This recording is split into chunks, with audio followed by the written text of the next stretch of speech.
नामे स्नान संध्या केले क्रिया नामे स्नान संध्या केले क्रिया नामे स्नान संध्या केले क्रिया नामे स्नान संध्या केले क्रिया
नाम स्नान संध्या केले क्रिया कर्म नाम स्नान संध्या केले क्रिया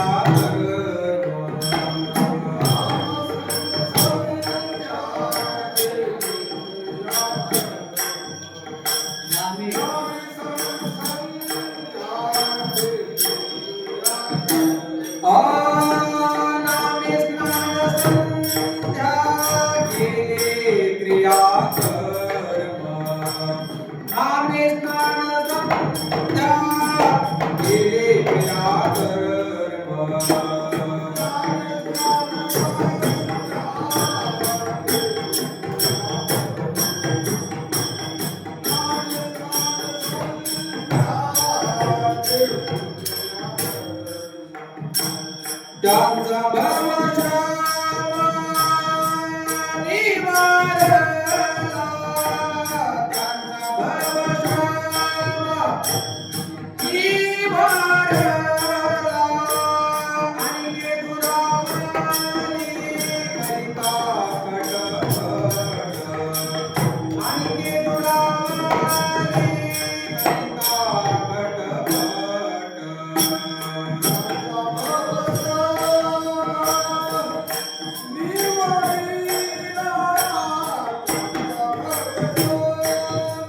नामे स्नान संध्या केले क्रियाकर्म नामे स्नान संध्या केले क्रियाकर्म त्याचा भवश्रम निवारला आणि दुरावले करिता खटपट वाहुगे गोभाट भरमावेन रावणाने जिहे धरेला विश्वास तिहे भवपाश तोडिले आणि दुरावले करिता खटपट वाहुगे गोभाट भरमाविन तुका म्हणे केले कलिकाळ ठेंगणे तुका म्हणे केले कलिकाळ ठेंगणे नाम संकीर्तने भाविकांनी आणि दुरावले करिता खटपट वाहुगे गोभाट भरमाविन महायोग पीठे तटे भीमरथ्या परम पुंडरीकाय दातुं मुडीन्द्रैः समागत्य तिष्ठन्तमानन्दकन्दं परमं लिङ्गं भजे पाण्डुरङ्गं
दुसरे चरणा संतांचिया त्यांच्या कृपादानी पत्रिका विस्तार बाबाजी सद्गुरु दास तुका कलावज्ञ जीवोद्धरार्थावतारं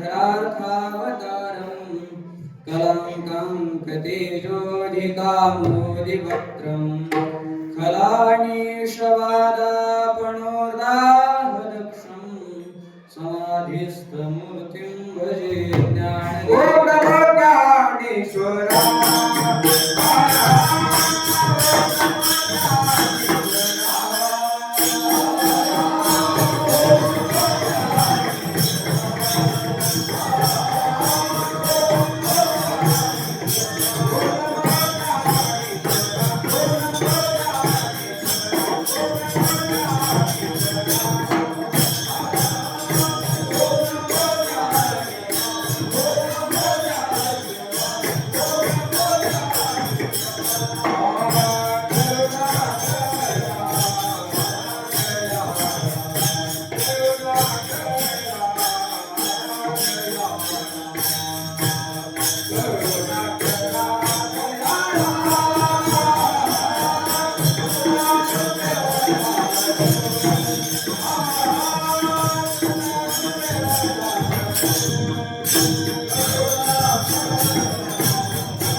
ज्यांच्या जन्माने पदस्पर्शाने पुनीत झालेली ही देवनगरी, अशी देवनगरीचे सुप्रसिद्ध साधू ज्यांच्या दरबारामध्ये आपण उपस्थित आहोत त्या जगद्गुरु तुकोबारायांचा 4 चरणाचा असून या अभंगाच्या माध्यमातून जगद्गुरु तुकोबाराय भवश्रमाचं निवारण कोणी कसं केलं याचं निरूपण करतात.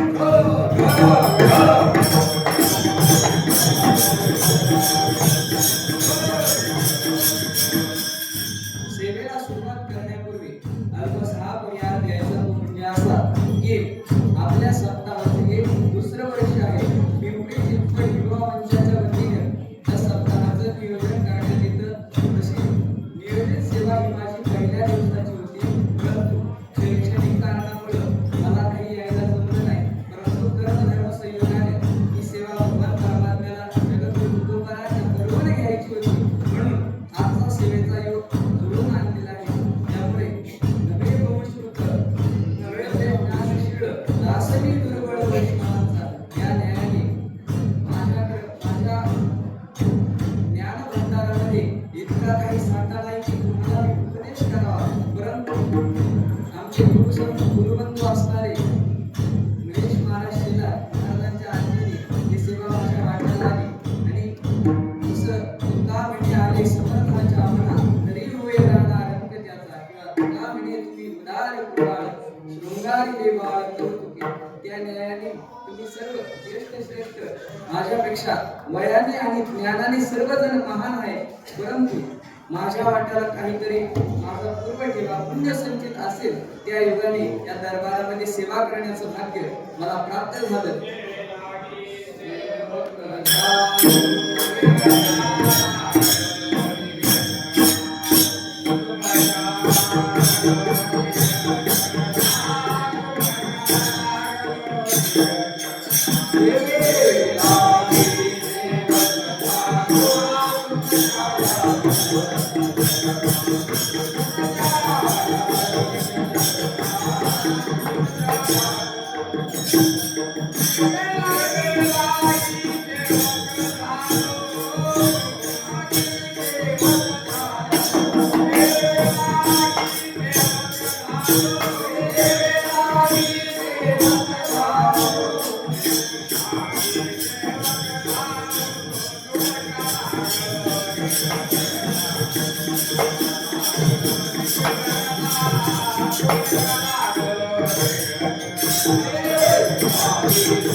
सेवेलागे सेवक झालो तुमच्या लागलो निज चरणा, अहो स्वामी तुकया देवा यावरी न करावा अभेर.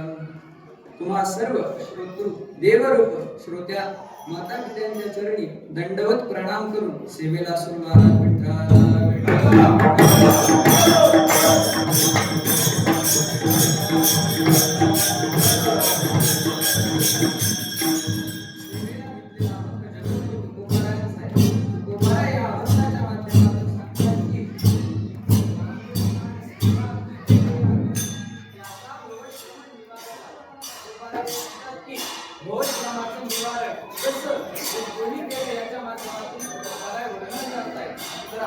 आपल्याला भवश्रम कशाला म्हणायचं हे जाणून घेतलं पाहिजे.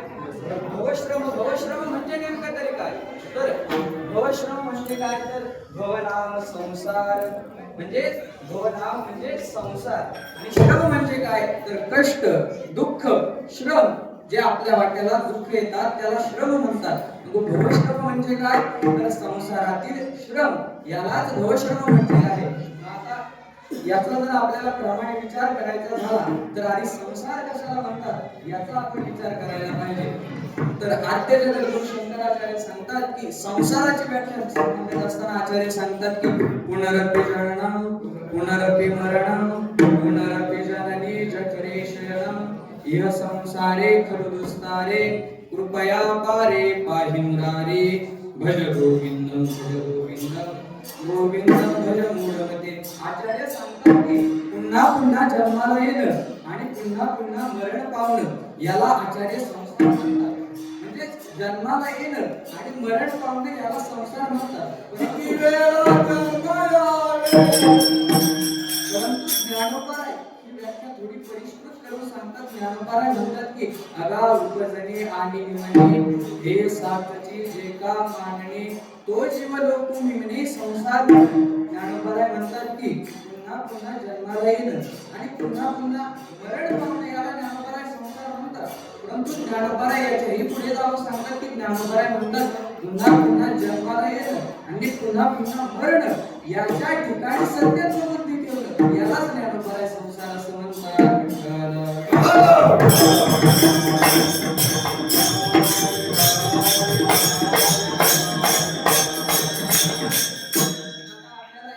याच्यातून विचार करता येईल की संसारातील श्रम म्हणा किंवा संसार हाच श्रम आहे.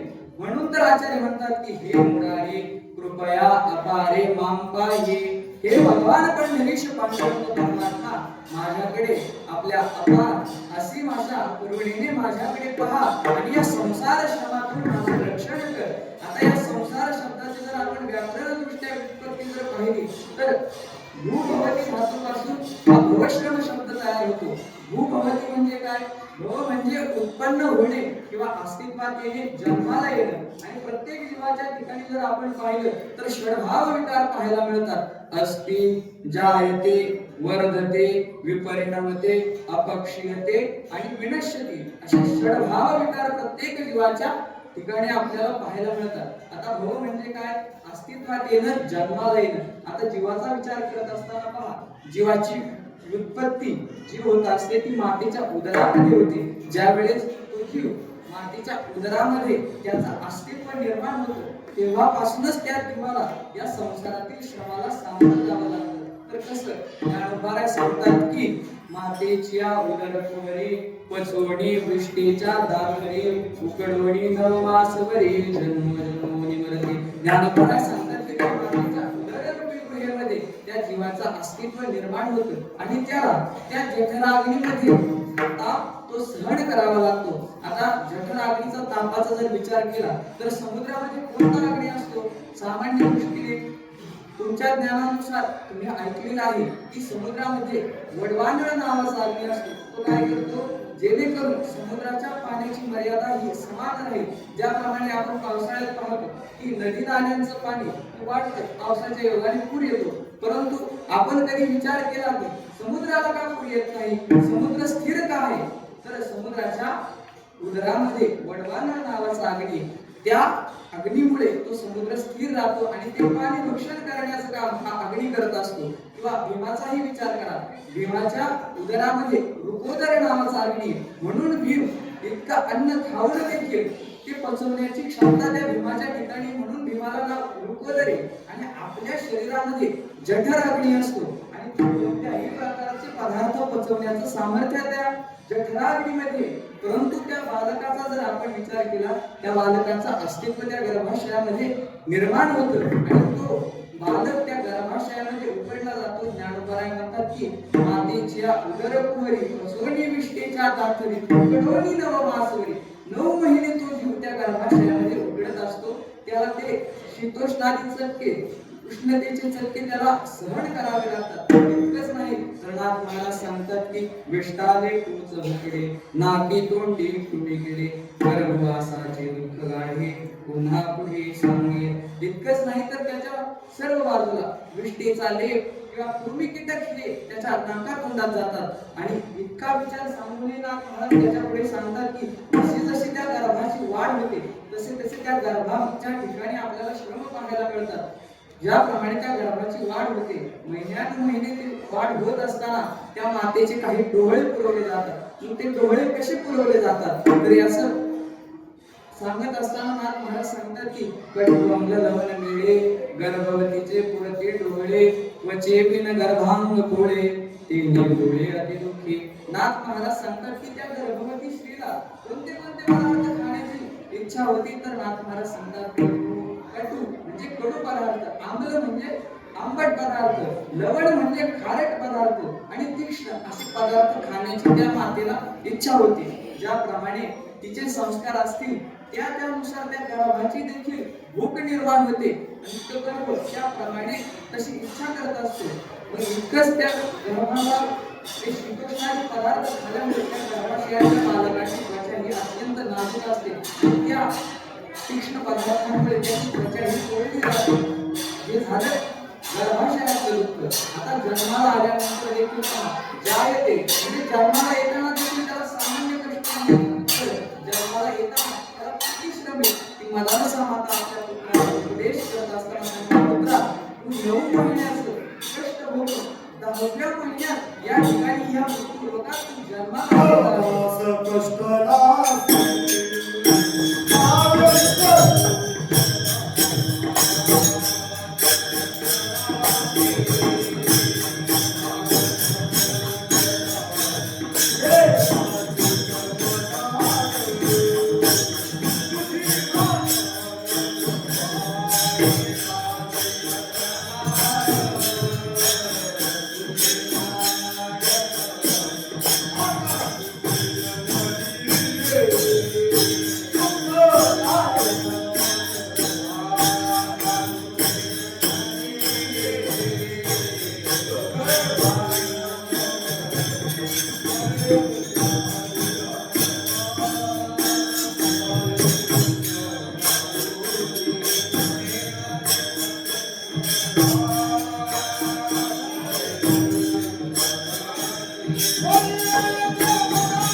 प्रसूत झाले येताची कर्मलाड जीवान अडकले अकांत ते जननी दुःखे धाय मोकली स्मरे त्या हरियाला ध्यायी कृष्ण माऊली. ती मदालसा माता आपल्या पुत्राला उपदेश करत असताना सांगते, पुत्रा तू या 9 महिने आणि 9 दिवसाचं कष्ट भोगून या मृत्यू लोकामध्ये जन्माला आलेला आहे आणि येताना तुला देखील श्रम झालेले आहे आणि मला ही श्रम झालेली आहे. झाला जन्माला आल्यानंतर येताना देखील त्या जीवाला श्रम झालेले पाहायला मिळतात. आता याच्या पुढे जसं आसरी जाण्याचे क्षण भाव प्रत्येक जीवाच्या ठिकाणी आपल्याला पाहायला मिळतात, तसेही आपल्याला प्रत्येक जीवाच्या ठिकाणी काही अवस्था पाहायला मिळतात.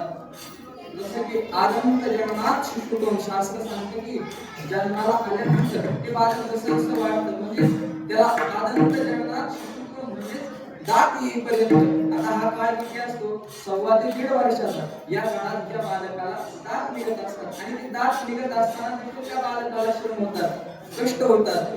आपल्या ठिकाणी ग्रामीण भागामध्ये त्याला दात पट्टा वगैरे त्याच्या गळ्यात घालतात जेणेकरून त्याला ते श्रम होऊ नये म्हणून. असे श्रम त्या बालकाला जन्माला आल्यानंतर त्याची जशी जशी वाढ होते तसे तसे त्याला श्रम होतात. आता नंतरचा विचार करत असताना आपण पाहिलं झालं तर युवक अवस्थेमध्ये तारुण्यामध्ये देखील त्याचा विचार जर करायचा झाला तर बाळपणी गेले नेनता तारुण्य तसे विषय व्यथा. तारुण्यामध्ये विषयाच्या योगाने तो श्रमिक होतो, विषयाचं श्रम त्याला श्रम देतात. नवे नवे ज्ञानोबा सांगतात की सायास करेशी प्रपंच निर्णयसी. तो प्रपंच करता रात्रंदिवस कष्ट घेतो, श्रम करतो. इतकंच नाही तर पोटा एकासाठी तुका म्हणे झाले कष्ट. तो पोटा करता रात्रंदिवस श्रम घेतो आणि त्याच्यानंतरची अवस्था पाहिजे झाली तर अपक्षीयते म्हणजे 60 वर्षात परवृद्धत्व, 60 वर्षाच्या नंतर त्याला वृद्ध अवस्था प्राप्त होते. आणि या वृद्ध अवस्थेचा विचार करायचा झाला तर ज्ञानोबराय याचं विशेष रूपाने चिंतन करतात. ज्ञानोबराय सांगतात की देखोणी थुंकेल जगू मरणाचा पडेल पांगू सोयरिया उबगू येईल माझा. माझ्या अशी अवस्था होईल की माझ्याकडे पाहून जग थुंकेल, देखोणी थुंकेल जगू मरणाचा पडेल पांगू. मी जरी म्हटलं की मला मरण यावं तरी मला काही मरण येणार नाही. इतकंच नाही तर स्त्रिया म्हणती विवसी बाळे जाती मूर्छित किंबहुना चिळसी पात्र होईल. स्त्रिया घरातल्या स्त्रिया मला म्हणतील हा पिशाच आहे. इतकंच नाही तर लहान मुलं मला पाहून मूर्छित होतील, बेशुद्ध होतील. ज्ञानोबारायचं म्हणतात फार काय सांगावे, मी सर्वांच्या गिरसेला पात्र होईल अशी माझी जरा अवस्था विठ्ठल.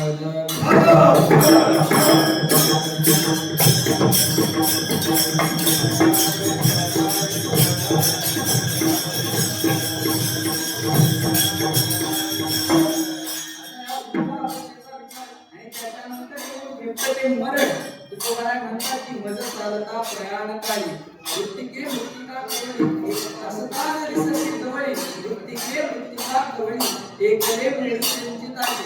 तुकोबाराय सांगतात की मरणाचा काळ देखील समीप येऊन ठेवतो आणि त्या मरणाच्या देखील वेदना आम्हाला सहन कराव्या लागतात. परंतु या मृत्यू लोकाचा विचार करत असताना आपल्याला दोन वर्ग पाहायला मिळतात. एक आहे पामराचा वर्ग आणि दुसरा आहे मुक्ता म्हणजे साधकाचा वर्ग.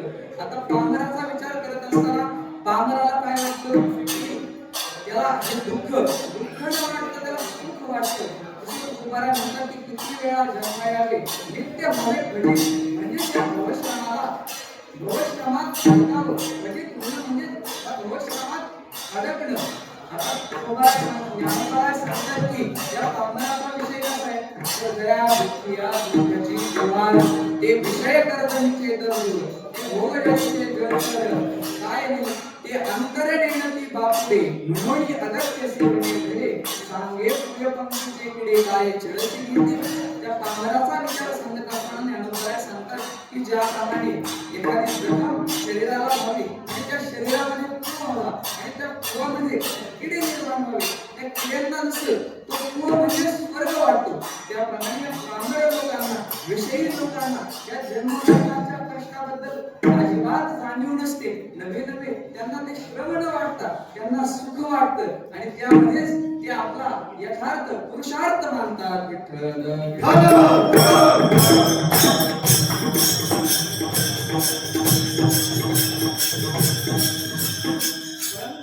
असा एक वर्ग आपल्याला पाहायला मिळतो ज्याला या जन्मापासून ते मरणापर्यंतच्या श्रमाची जाणीव आहे.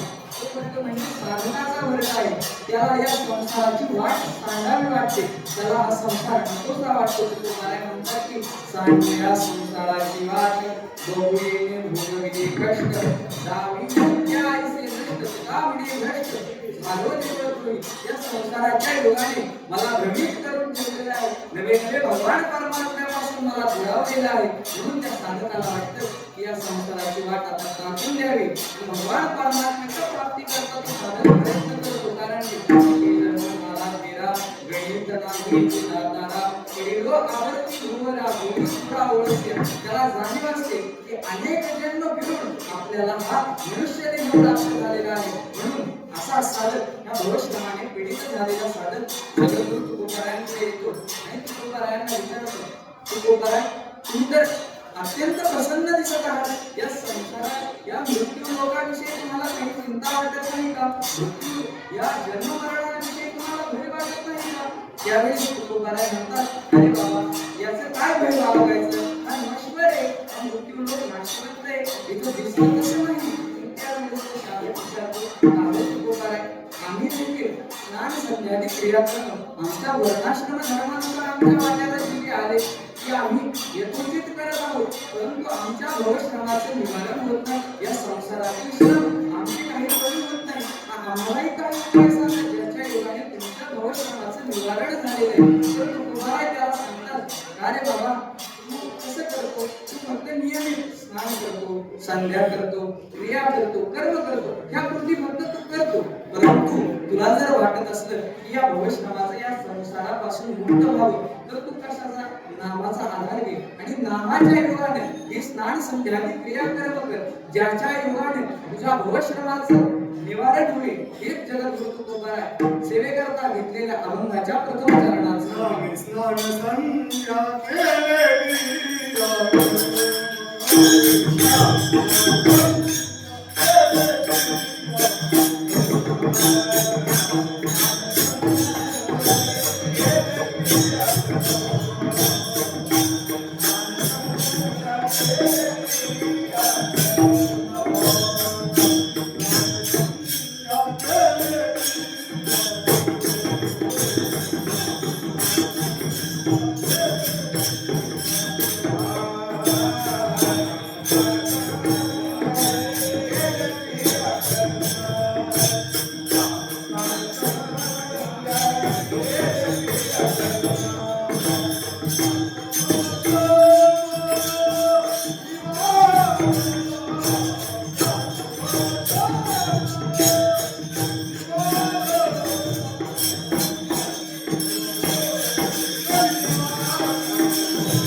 नामे स्नान संध्या केले क्रियाकर्म त्याचा भवश्रम निवारला.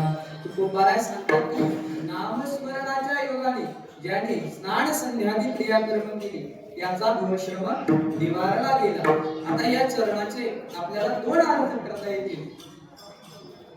सर्वांनी लक्ष देऊन ऐका, कारण की सोप्या पद्धतीत सांगण्याचा प्रयत्न करणार आहे. या चरणाचे आपल्याला दोन अर्थ करता येतील. एक म्हणजे सतत नामस्मरण करत करत स्नान संध्यादी क्रियाकर्म करायचे, आणि दुसरा म्हणजे ज्याने भगवान परमात्म्याचं सतत नामस्मरण केलं त्याने ही स्नान संध्यादी क्रियाकर्म केल्यासारखे होतात.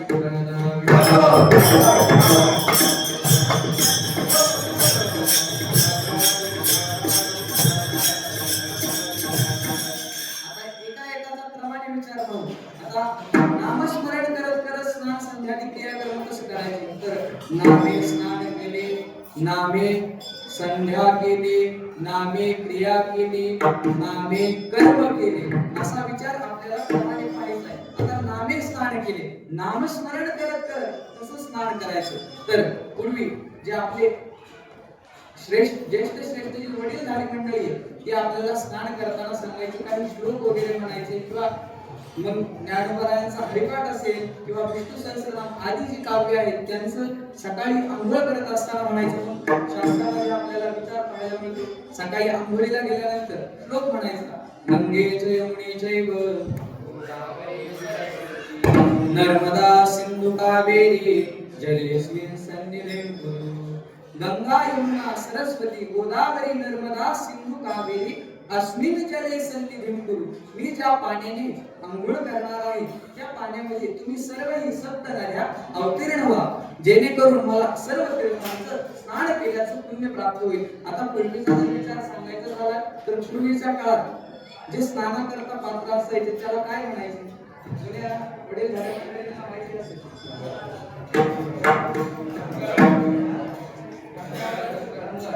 आता त्याचं तसं नाव नाही, तर त्याला काय म्हणायचे, गंगा आलय. काय नाव आहे त्याचं, मूळ नाव हे गंगा आलय, जेणेकरून सकाळी स्नानाला गेल्यानंतर आपल्याला मुखामध्ये गंगेचं नाव यावं. कारण की गंगेच्या नावाने काय होतं, वाचे म्हणता गंगा गंगा सकळ पापे जाती भंगा. म्हणजे गंगा मातेचं स्मरण केल्यानंतर आपल्या पापाची निवृत्ती होते. म्हणून पूर्वीचे जे सुज्ञ लोक होते त्यांनी पात्र आंघोळी करता काय केलं होतं, गंगा आलय. परंतु त्याचा अपभ्रंश रूप कालांतराने गंगाळ झालं आणि त्याचा लोपच झाला आणि ते अस्तित्वात देखील आता तर नाहीच राहिलं. म्हणून जुन्या सुज्ञ मंडळींनी हे केलेलं आहे. परंतु पुढे म्हणजे महाराज तुम्ही जो श्लोक सांगितला, श्लोक काय आमचा पाठ होणार नाही, आता आमचे लय देखील झालं, आमच्या लक्षात देखील राहत, मग आम्हाला सोपा उपाय सांगायचे जेणेकरून आम्हालाही सर्व तीर्थांचं स्नान होईल. तर त्याच्यासाठी देखील सुलभ उपाय आहे. तर मुलुक पीठाचे आचार्य राजेंद्रदासजी महाराज यांच्या मुखातून ऐकत असताना त्यांनी विचार असा सांगितला की आपण सकाळी स्नानाला गेल्यानंतर भगवान नारायणांचं 8 वेळा नाम घेतो. म्हणजे ज्यावेळेस आपण पाण्याचा मग अंगावर घेतो त्यावेळेस नारायण नारायण नारायण असं 8 वेळा जर आपण म्हटलं स्नान करताना तर आपल्याला सर्व तीर्थांचं स्नान घडतं. नवे आपल्याला प्रयाग क्षेत्राचं स्नान केल्याचं पुण्य आपल्याला प्राप्त होतं. कारण नारायण शब्दाची जर आपण व्युत्पत्ती पाहिली, नारभयस्य अयनम म्हणजे नार म्हणजे जल जास्त राहण्याच्या ठिकाणी असा जो आहे तो नारायण आहे.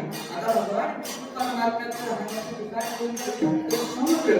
भगवान परमात्मा समुद्रामध्ये राहतो, म्हणून सर्व तीर्थी समुद्राला जाऊन येतात. जेणेकरून भगवान विष्णूचं नामस्मरण केल्याने आपल्याला सर्व तीर्थांचं स्नान केल्याचं पुण्य प्राप्त होतं.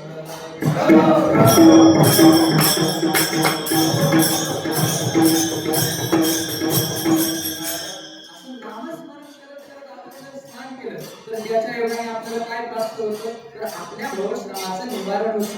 आता दुसरा विचार आहे संध्येचा विचार. आता संध्या करत असताना देखील संध्येमध्ये देखील नाव घेतलं जातं. आता संध्येचा प्रकार सांगत असताना संध्या ही त्रिकाल संध्या असते. मग एक प्रातः संध्या, मध्यान्ह संध्या, सायं संध्या, त्रिकाल संध्या ब्राह्मणाकरता ही संध्या सांगितलेली आहे. तसं पाहायला गेलं तर स्त्रीवर निघणार नाही, संध्या करण्याचा अधिकार आहे. परंतु आपण विशेषत्वाने ब्राह्मण वर्गाचा विचार केला की ब्राह्मण लोक संध्या करत असताना संध्या कशी करायची, नामाच्या ठिकाणी करायची. मग संध्या करत असताना काही मंत्र म्हटले जातात. तर भगवान महाभारताचे एकूण 24 नाम आहेत, त्यातले 4 नाम घेतली जातात. मग ते संध्या घेत असताना ब्राह्मण करण्यासाठी ओम केशवाय नमः, ओम माधवाय नमः, ओम गोविंदाय नमः आणि ओम ऋषिकेशाय नमः म्हणून चौथ्यांदा पाणी सोडून द्यायचं. असं संध्या करत असताना भगवान परमात्म्याचं नामस्मरण घेत जर आपण संध्या केली तर त्याचा भवश्रम निवारला जातो. नवे नवे आपण जर नाथ महाराजांना विचारलं तुम्ही कशी संध्या करता, त्यावेळेस नाथ महाराज सांगतात की सद्बुद्धीचे घालून शुद्धासन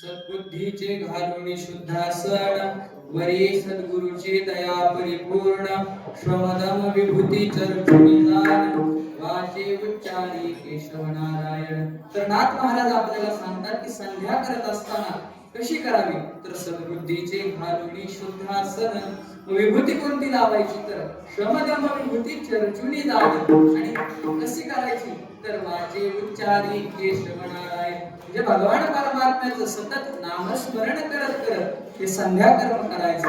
आता तिसरा विचार आपण सांगितला की नामे क्रिया केली. आता क्रिया करत असताना क्रियेमध्ये देखील आपल्याला नामस्मरण करता येतं. तर पंचदशी ग्रंथामध्ये आपल्याला काही क्रिया पाहायला मिळतात. तर पंचदशी ग्रंथामध्ये आपल्याला 5 प्रकारच्या क्रिया सांगितलेल्या आहेत की पंचोक्त्या दान गमन विसर्गानंद का क्रिया कृषी वाणिज्य सेवाद्या पंचश्वंतर भवन्ति.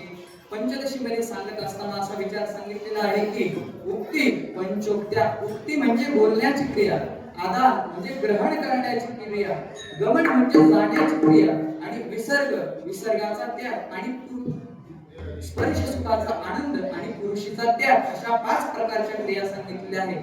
या क्रिया करत असताना आपण भगवान परमात्म्याचं जर सतत नामस्मरण केलं त्याच्या योगाने आपल्या भवश्रमाचं निवारण होतं. नवे नाथ महाराज हरिपाठामध्ये सांगतात की हरी बोला देता, हरी बोला घेता, हसता खेळता, हरी बोला म्हणजे सर्व क्रिया ज्या आहेत त्या क्रिया करत असताना भगवान परमात्म्याचं नामस्मरण करत करत क्रिया करायच्या. जसं की तुकोबाराय सांगतात की चालण्याची जरी क्रिया करायची झाली तर राम राम म्हणत जर आपण चाललं तर काय होतं, तर आपल्याला यज्ञ केल्याचं पुण्य प्राप्त होतं. राम म्हणता वाट चाली यज्ञ पाऊला पाऊली अशी क्रिया करायची. नामस्मरण करत करत क्रिया करायची. आणि कर्माचा विचार सांगत असताना नामे कर्म केले. आता कर्माचा विचार जर सांगायचा झाला तर कर्माविषयी सांगत असताना शास्त्र असं सांगतं की गहना कर्मणोगती, कर्माची गती ही अत्यंत गहन आहे. कर्म दुष्कर आहे, करण्यास कठीण आहे. म्हणून आता कर्मामध्ये मुख्य विधी काय असतो, तर आचमनाचा विधी असतो. मग त्या आचमन कसं करावं, तर नाथ महाराज भागवतामध्ये सांगतात की कर्मी आचमन करावे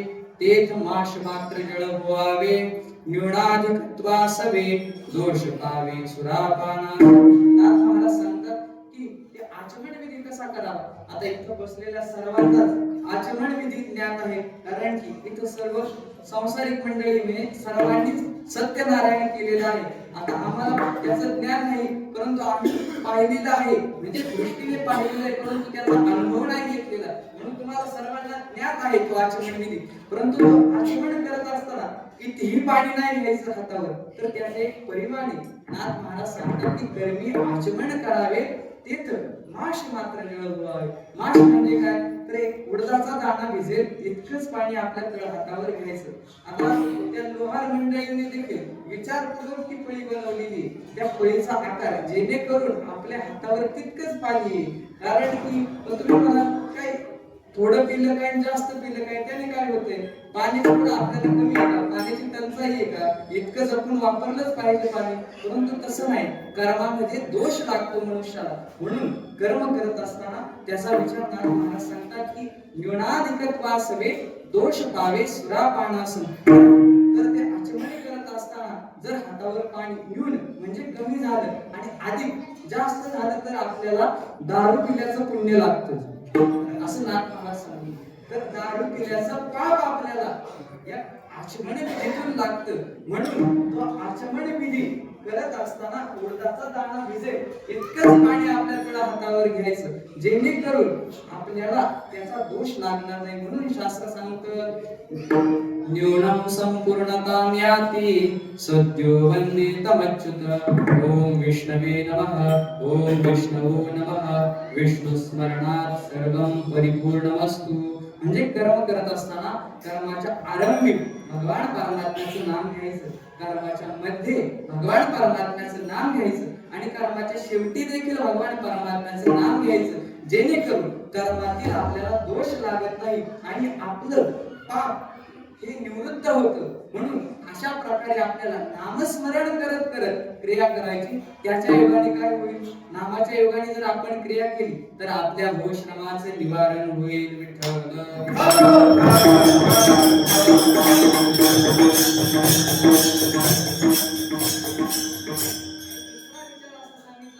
की नामस्मरण जो सतत करतो त्याने स्नान संध्यादी क्रियाकर्म केल्यासारखी होतात. मग ते नामस्मरण कसं करायचं तर रात्री न कळे दिवस न कळे अंगी खेळे दैवत हे किंवा पांडुरंग ध्यानी पांडुरंग म्हणे जागृती स्वप्नी पांडुरंग दिन रजनी हाची रंदा गोविंदाची पवाडी. भगवान परमात्म्याचं सतत नाम घ्यायचं. सद्गोपरायांचा प्रसंग आपल्याला त्यात आहे. माझी मज झाली अनावर वाचा छंद या नामाचा घेतला.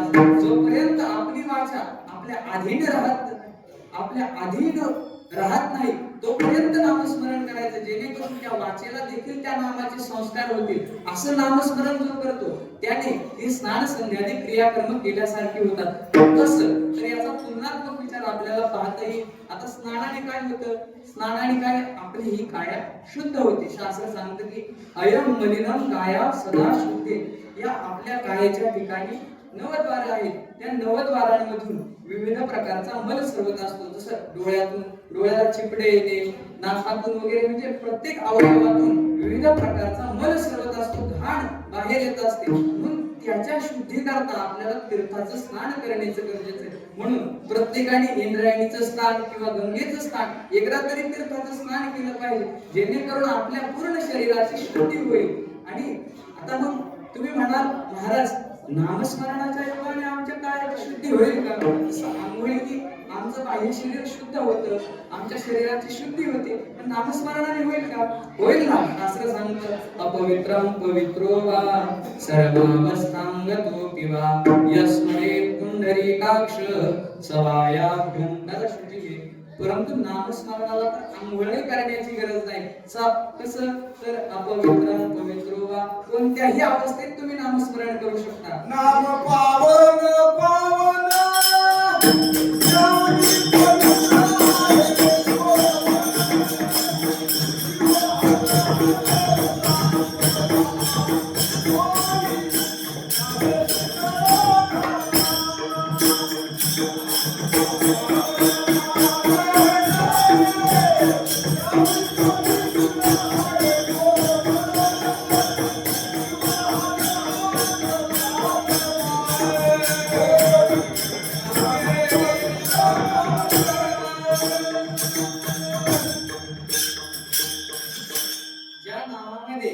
हलाहल विषयाचं सामर्थ्य कमी करण्याचं शमवण्याचं सामर्थ्य त्या नामामध्ये आहे. असं नाम. आता नामस्मरण आपण विचार करतो की या कायाची शुद्धी करून देतं का? तर शास्त्र सांगतं की सभा या अभ्यंतर शुद्धी, बाहेरून तर आपली शुद्धी करून देतं, परंतु अभ्यंतर आतली ही शुद्धी नामस्मरणाच्या योगाने होते. नवे नवे आपल्या अंतःकरणातले विकार जाऊन आपलं अंतःकरण निर्मळ होतं. असं नामस्मरणाच्या योगाने घडतं. विठ्ठल विठ्ठल.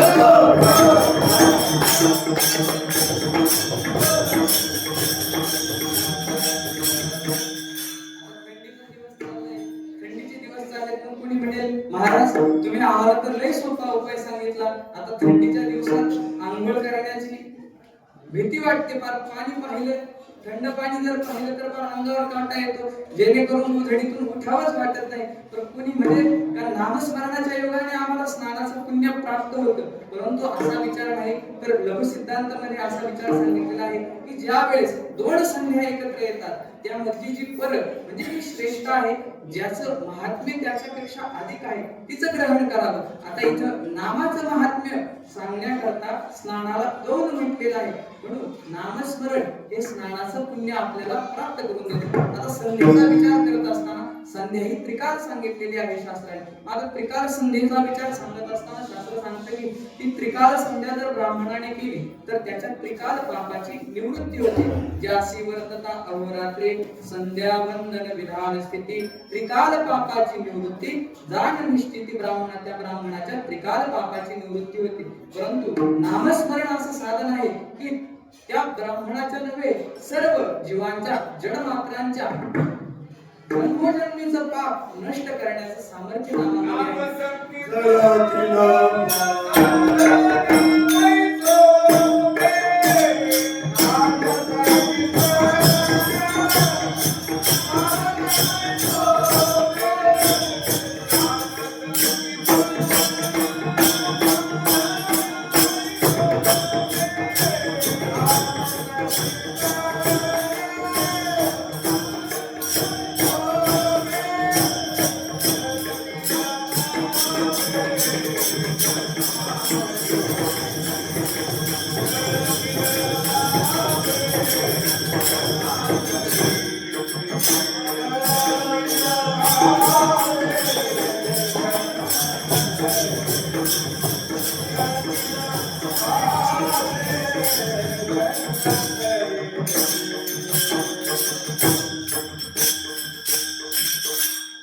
नामस्मरण साधन आहे ज्याच्या योगाने आपल्या भवश्रमाचं निवारण होईल.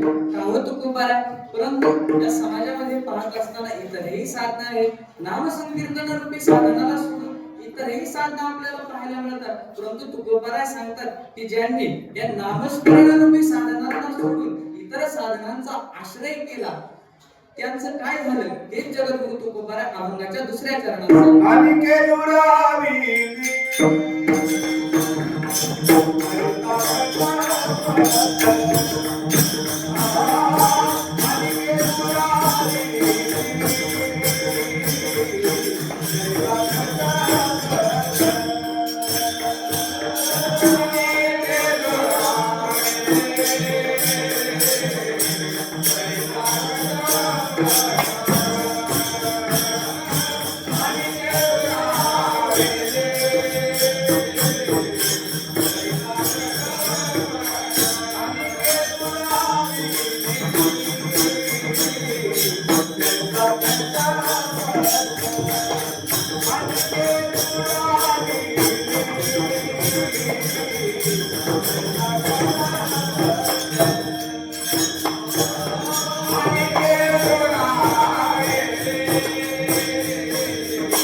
आणिके दुरावली करिता खटपट वाहुगे बोभाट वर्मावीन आणिके खटपट करिता दुरावली वरवड जाणण्यामुळे जे भगवान परमात्म्याचं नाम आहे ते वरवड जाणता त्यांनी इतर साधनांचा आश्रय केला त्यामुळे ती भगवान परमात्म्यापासून दुरावली गेली. गुरुवर्यांच्या मुखातून ऐकत असताना असा विचार ऐकला गुरुवर्य सांगत होते की वर्म का जाणायचं तर वर्म जाणल्यामुळे साधनातली काठिण्य जाऊन साधन सुलभ होतं त्याच्या योगाने म्हणून आपण वर्म जाणलं पाहिजे जेणेकरून आपल्या साधनातली काठिण्यता आपल्याला जे ध्येय प्राप्त करून घ्यायचं आहे त्या ध्येयाविषयी आपल्याला सहज प्राप्ती होईल म्हणून वर्म जाणण्याची आवश्यकता आहे. आता तसं पाहिलं तर आमचा आडनाव पारखे म्हणून तुकोबाराय म्हणतात की तुका वर्म जाणे तो पारखी म्हणून वर्म सांगण्याची वेळ आमच्यावर आलेली आहे. म्हणून वर्म का जाणायचं तर वर्म जाणल्यानंतर साधनातली सुलभता आपल्याला सहज शक्य होते. आता व्यवहारामध्ये देखील पाहिलं तर वर्म जर कळालं नाही तर व्यर्थ बुद्धीला श्रम होतात. तुकोबाराय म्हणतात की तुका म्हणजे वर्म नेणता जो रांधी पावविते बुद्धी अवकळा. आपल्याला महाभारतातला प्रसंग सर्वांना ज्ञात आहे. ज्यावेळेस भीम आणि जरासंधाचे युद्ध झालं त्यावेळेस दोघेही अतुलनीय बळाचे योद्धे होते.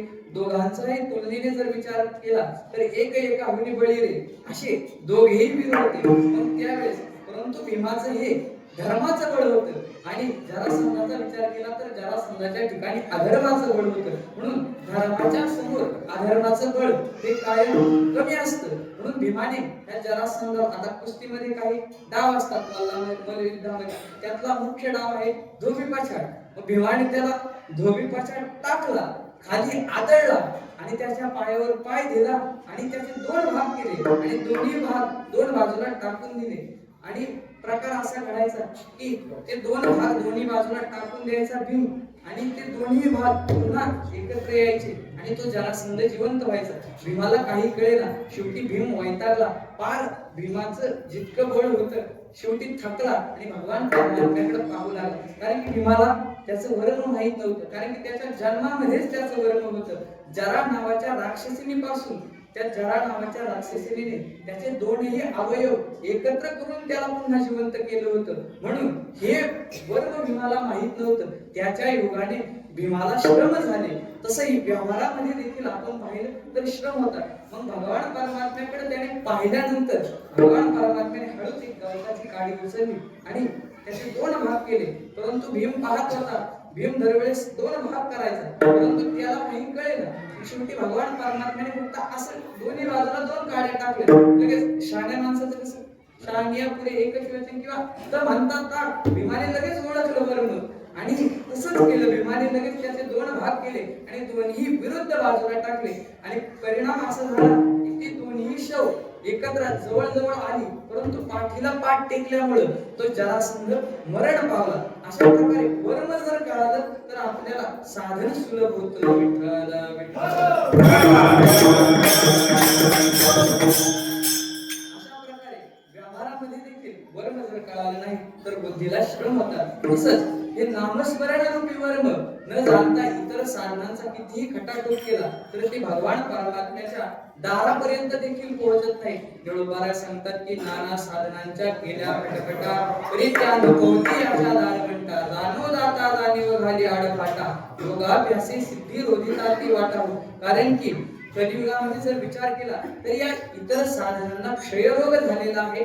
गुरुदेव पांडुरंग बाबा सांगतात की टीव्ही झाला या सर्व साधनांना अवघ्या वाटा कली न घडे साधन उचित विधी विधान न घडे सर्वथा कुणालाही या कलियुगामध्ये या सर्व साधनांना क्षयरोग झालेला आहे. आता या कलियुगाचा जर विचार केला तर युग परत्वे साधनांचा विचार भिन्न भिन्न सांगितलेला आहे. कृते अध्यायतो विष्णू त्रेतायाम यजतो मखैहि द्वापारे परिचर्यायाम कलवतल हरि कीर्तनम. असा भिन्न भिन्न प्रत्येक युगाचा विचार सांगितलेला आहे. तसाच या कलियुगामध्ये सांगितलेला आहे. कलियुग द्वापारे परिचर्यायाम कलवतात हरिकीर्तनात. कलियुगामध्ये हरिकीर्तन हे विधान सांगितलेलं आहे. कलिसंतरण उपनिषदामध्ये याचा विचार सांगत असताना सांगितलेला आहे की हरेर नामैव केवलम कलव नास्तेव गतिरन्यथा. या कलियुगामध्ये ज्यांना कुणाला जगायचंय, ज्यांना कुणाला या कलीच्या प्रादुर्भावापासून दूर राहायचंय, त्याच्याविषयी उपाय सांगत असताना तिथं मंत्र दिलेला आहे. हरे राम राम राम हरे हरे हरे कृष्ण कृष्ण कृष्ण हरे हरे. हा मंत्र कलिसंतरण उपनिषदामध्ये आहे. कारण की या कलियुगामध्ये ज्याला तरुण जायचं आहे त्याच्यासाठी भगवान परमात्म्याचं नाम हेच वर्म आहे. आणि हे वर्म न जाणता ज्यांनी इतर साधनांचा अवलंब केला ते भगवान परमात्म्यापासून दुरावले गेले. बरं, ते तर भगवान परमात्म्यापासून दुरावली गेली, परंतु आम्हाला असं कोणतं तरी नाम द्या ना जेणेकरून आमच्या संसार श्रमाचं निवारण होईल, या संसार बंधनापासून आम्ही सुटले जाऊ. तर हे कोणतं नाम आहे? हेच जगद्गुरु तुकोबाराय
ज्यांनी या रामनामावर विश्वास ठेवला त्यांचे भवपाश तुटले गेले. आता इथे विश्वास शब्द आलाय कारण की विश्वास ज्याचा असतो त्याला अधिक सायास करण्याची गरज नाही. तर तुकोबाराय सांगतात की विश्वास या नाही लागत सायास अनायासे रंग अंगाय. विश्वास ज्याच्या अंतःकरणात असतो त्याला कोणत्याही प्रकारचे श्रम किंवा सायास करावे लागत नाही. नवे ज्ञानोबाराय सांगतात की या संसार श्रमापासून जर आपल्याला सुटायचं असेल मग आता इथं काय विचार आलेला आहे. राम नामी जी धरिला विश्वास ती भवपाश तोडी. भव नाम संसार आपण वरती पाहायला विचार आणि पाश म्हणजे काय? बद्धते अडीड इति पाश. जो जीवाला बांधतो बंधनामध्ये टाकतो त्याला पाश म्हटलेला आहे. आता या पाशाला तोडायचं कसं? तर याचं ज्ञानोबाराय आपल्याला उपाय सांगतात की आपुले आपण करा सोडवन संसार बंधन तोडावे. संसार बंधन तोडायचं, परंतु कशाच्या माध्यमातून तोडायचं? रामकृष्ण नामे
रामनामाच्या युगाने या भवपाशाचं रामकृष्ण नामे ही दोन्ही साजिरी हृदय मंदिरे स्मरण. या रामकृष्ण नामाच्या युगाने आपल्याला संसार बंधन तोडायचं. आता पाशांचा विचार करत असताना नाथ भावार्थ रामायणामध्ये 7 प्रकारचे पाश सांगितलेले आहेत. कालपाश, कर्मपाश, धर्मपाश, ब्रह्मपाश, मायापाश, मोहपाश, जन्मपाश, 7वा असे 7 प्रकारचे पाश सांगितलेले आहेत. आणि या 7ही पाशांची निवृत्ती कोणी केली तर नाथ महाराज सांगतात, सप्तपाशांची निवृत्ती रामनामे करी मारुती. मारुती रायांनी या 7ही पाशांची निवृत्ती केलेली आपल्याला पाहायला मिळते. या रामनामाच्या युगाने आपलं संसार बंधनात या संसाराचे पाश तुटले जातात.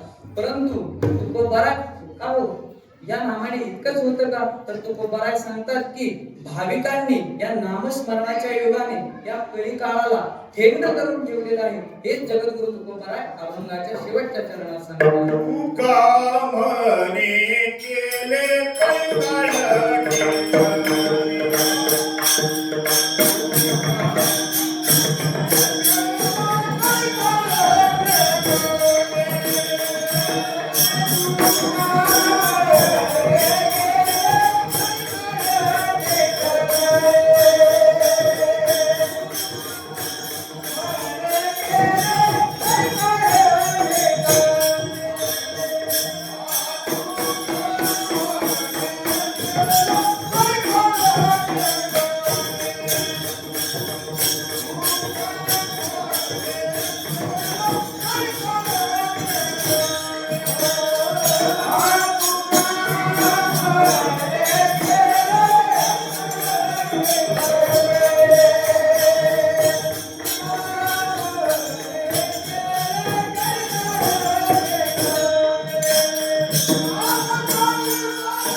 तुका म्हणी केले कळीपाळ ठेंगणे नाम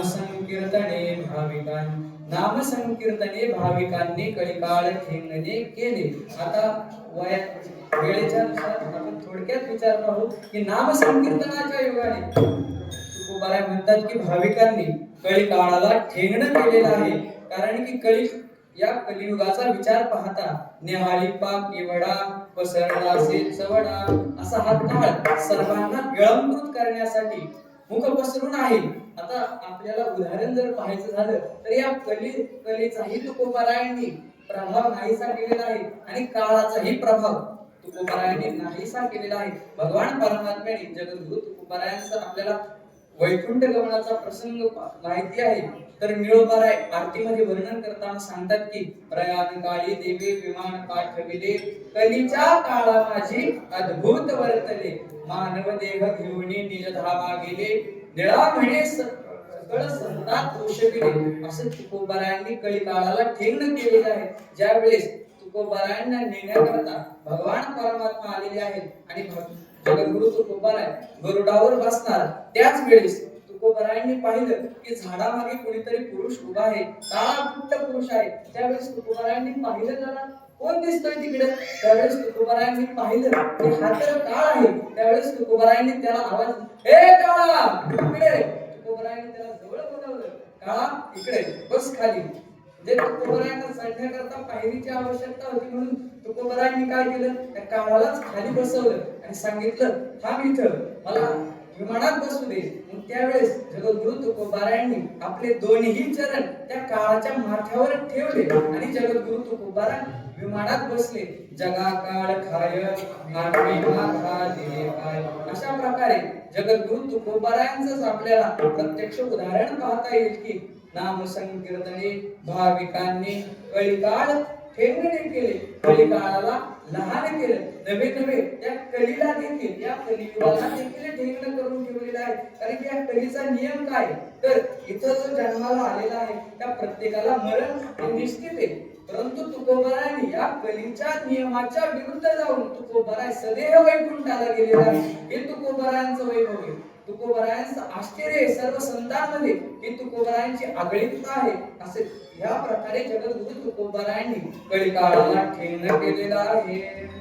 झालेली सेवा भगवान पंढरीश पांडुरंग परमात्मा जगद्गुरु तुकोबाराय भगवान प्रभू श्रीरामचंद्र ज्ञानोबाराय सद्गुरु जोग महाराज सर्व माझे गुरुवरी गाथा मंदिरातील सर्व गुरुवर्यांच्या चरणी सेवा समर्पित करून सेवेला पूर्ण विराम तरी पिवणते पुरते अधिकते सरते करुणावे तुमते विनवित्वसे पायांचा प्रसादे काही बोलिलो विनोदे मज क्षमा करणे संती नोहे अंगभूते युक्ती नोहे हा उपदेश तुमचे बडबडिलो शेष तुमचे कृपेचे कोसली जन्मोजन्मी तुकापणी. झालेली सेवा भगवान पंढरीशाच्या चरणी समर्पित करून सेवेला पूर्णविराम. माझ्या ठिकाणी पाहायचं झालं तर या सर्व कीर्तनकारांमध्ये वयाने ज्ञानाने सर्वांच्या कोणत्याही प्रकारची योग्यता नसताना देखील इथून महाराजांच्या आज्ञेने उभे राहण्याची संधी आणि जगद्गुरु तुकोबारायांना काहीतरी वाटलं असावं. तुकोबारायांना का या साधकाचं काहीतरी म्हणजे आम्हाला या भूमीमध्ये राहण्याचं जे पुण्य मिळालं, गाथा मंदिर या ठिकाणी शिक्षण घेत असताना काही या भूमीचा सहवास घडला, तितकंच काही पुण्य असेल गाठी म्हणून इथं सेवा करण्याचं भाग्य प्राप्त झालं नव्हे. तसं पाहायला गेलं तर कोणत्याच दृष्टीने आम्ही इथं कीर्तन करण्याच्या योग्यतेचे नाही, परंतु सर्व संतांच्या या महापुरुषांच्या संगतीचा परिणाम की त्यांनी इथं उभं केलं.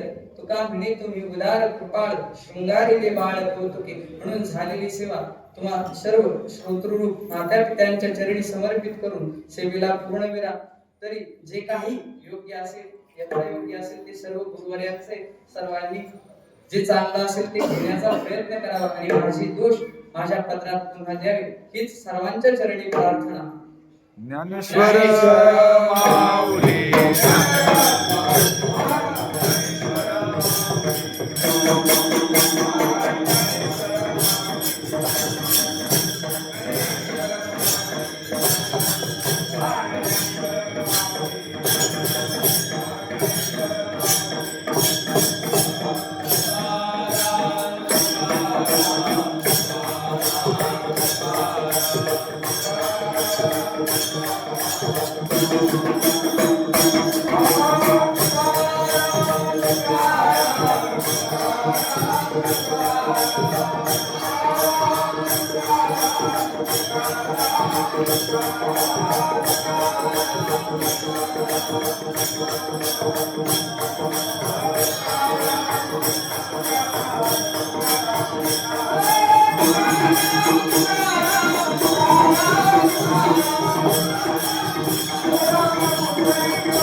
Hey!